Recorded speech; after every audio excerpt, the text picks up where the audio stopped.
Well, my name's Pip Piper. I'm a local independent film producer. I've been making films probably for about 15 years, variety of styles of films, most recently feature film and documentary. And I'm also involved with a local regional network called the Producers Forum, where I've recently become the CEO. I produced a feature film called The Insatiable Moon, which was based on a New Zealand novel, and eventually we shot the film in New Zealand in the latter part of 2009, after 8 years of development of various roller coaster rides of major funding going, major funding going, various attachments, etc., and ended up making a fairly low budget because, again, funding fell out, and by that time we were all we've just got to go and do this. So we did it for, probably made the whole film for the equivalent of about 250,000-300,000 UK. It won some major awards at the New Zealand TV and Film Awards, which is equivalent to the BAFTAs. So that was very satisfying. And, it's been distributed in a number of countries and it's done modestly well. Very, very well received, which is, far more important to me than, the awards. And that's easy to say, but, it is more important than the awards that you actually find audiences that have really enjoyed the film and it's impacted them, in a certain way. It's an odd thing, by definition, when you decide to make films, you don't sit there and say, oh well, I'm only going to make films about Kings Heath or films about Birmingham. You become, attached to or attracted to stories, ideas. Stories and things can come at you from all sorts of places you never imagined. And then you find yourself embroiled and involved in trying to get something made, and so you realise, I'm trying to get something made 12,000 miles away, But you go after where the stories are, and that story was set in New Zealand. It was the appropriate place to go and film it, and that's what we did. So 5 of us went from the UK, majority of the crew obviously, and everyone else was sourced from New Zealand.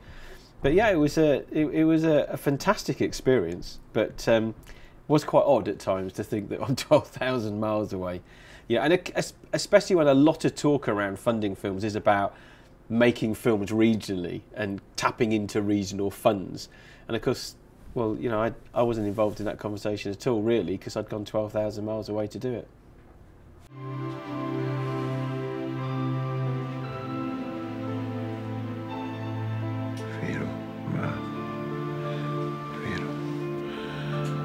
Vero, ma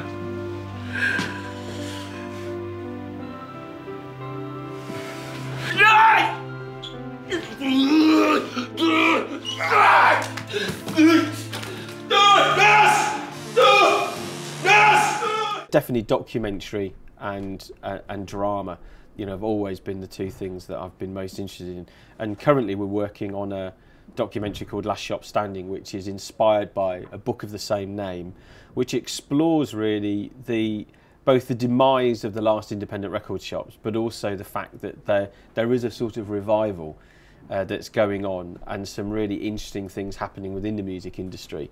So it's a celebration of that. Compared to doing a feature where you've got maybe 70 people on average a day on set, it's me producing and directing with my cinematographer, my sound recordist, occasionally a runner, out on the road, lots of locations, lots of travelling, lots of fast in and out, getting the stuff that you need.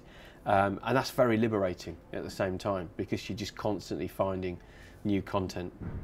Making a documentary about the last independent record shops, which obviously is connected to what's happening within the music industry and the way that has changed dramatically, but certain things are reviving and coming back. And as you said, there's a kind of a boutique, there's a kind of cottage industry, if you like, there's an artisan revival amongst music. There's a recalibration of what it means to be successful. Not everybody's going to be an Adele, but you could be a successful musician because you have a great number of places where you regularly go and tour, you're producing your own records, you're selling them to your fan base, and you're creating the means by which you live and have a lifestyle as a musician.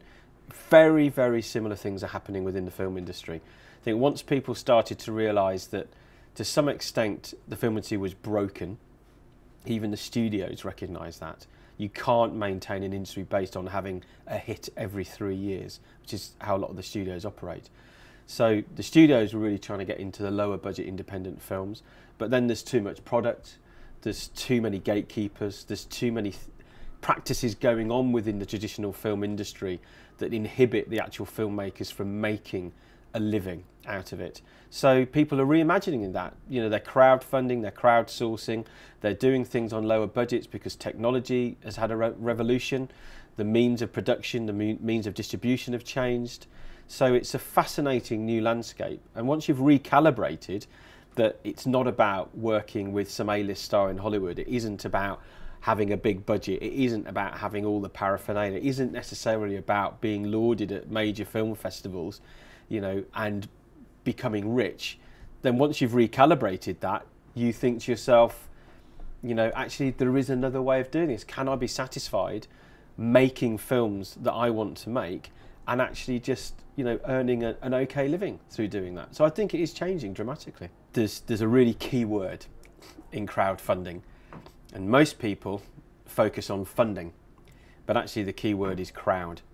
And if you don't have a strategy, a thought out strategy before you launch of where that crowd is and how you've tapped into them and how you're going to draw them to your campaign, which is this tiny web page sitting in amongst billions of others in the white noise of the internet, then you are going to be very, very disappointed. Crowd is the key word in crowdfunding. Get the crowd right, get some of the other issues right in terms of what you're offering, then, you know, and you're capturing people's imagination, and hopefully the money will come. But, you know, unless you're going for something which is deliberately, you only need to raise $5,000 to do something specific, you can't just use crowdfunding as the only source. You've got to think outside of that box as well, to maybe where other sources might be, or other areas where you can make savings. So I think, you know, we've been modestly successful with Last Shop Standing. You know, we certainly haven't raised all the money we need for that film, so we've had to source money from elsewhere as well. But it's an incredibly liberating thing as a filmmaker to feel like you're already connecting to an audience. So, for instance, we have got over 20 screenings of a film that's not even finished. It's not even fully funded, because people have got so excited about it happening, said, you know, when would it be finished? You know, could we have it at this festival, or here or here or here? And that is really, it's dynamic. It's you're back in control. You know, you're not answering to people sat behind grey walls and desks telling you what to do. You're the master of your own destiny, and that's, like I said, very liberating. You've definitely, as a filmmaker, got to be quite entrepreneurial about what you're doing and look for where your allegiances and your alliances can be made. But I also think it's exciting. You know, I'm definitely a kind of the glass is half full guy. I don't think you can be a film producer and, you know, kind of worry too much about that thing. So I think, again, it's that, you know, there is a land of opportunity for those who can see it. Get involved in local groups, networks, strength in numbers. So, as you know, I'm CEO of the Producers Forum here in Birmingham that serves the wider sort of Midlands region. And it's great to be able to meet up with other people who are same as you, trying to develop their work, their businesses, their films, their media, be inventive, learn about the landscape, get training, you know, and that's great. So if you're not part of networks, you really need to be tapping into those things. I think the Producers Forum, first and foremost, is about a sense in which you're not isolated. So, you know, yeah, it's a members organisation, it's a fee-paying organisation, so, you know, you pay a certain amount to be a full member or to be an associate, and within there are certain benefits. You know, we put on training events and networking events. We're developing a very good website where there'll be a lot of information on there that you can tap into as a member. So, you know, we're trying to create an environment that really enables people, but first and foremost, I think it's very much about knowing that you then feel part of a wider group of people that identify with one another, because it can be, particularly for freelancers, sole traders, people in small businesses, structures around their filmmaking, their media creation, can be very isolating. You're working hard, struggling like everyone else is struggling, and actually to feel that you're part of something where there's a bit of a strength in numbers, there's a bit of a voice that can be put out about issues that might be happening in that region, you know, it is just very beneficial. So I really would encourage people to, You know, if they're in the sort of, you know, the kind of Midlands region, the Producers Forum could be a very good organisation for them to be part of. But if you're not, you know, look elsewhere. What networks are around you. If there aren't any, maybe get one going. And if you need a bit of advice and support, you can always give us a call. I think a very important issue that's currently going on is that a lot of people, a lot of schools, you know, FE colleges, universities have tapped into the idea that media is a very sexy sort of sell in terms of come and do a media course, you know, a film course, etc., etc. The problem with that, I think, at the moment is that to some extent it's a shrinking industry because of the way it's diversified and changed and etc. So there aren't as many jobs around in the traditional forms. There's lots of potential around for the kind of grassroots artisan, you know, people who are going to go out and do their own thing, of course.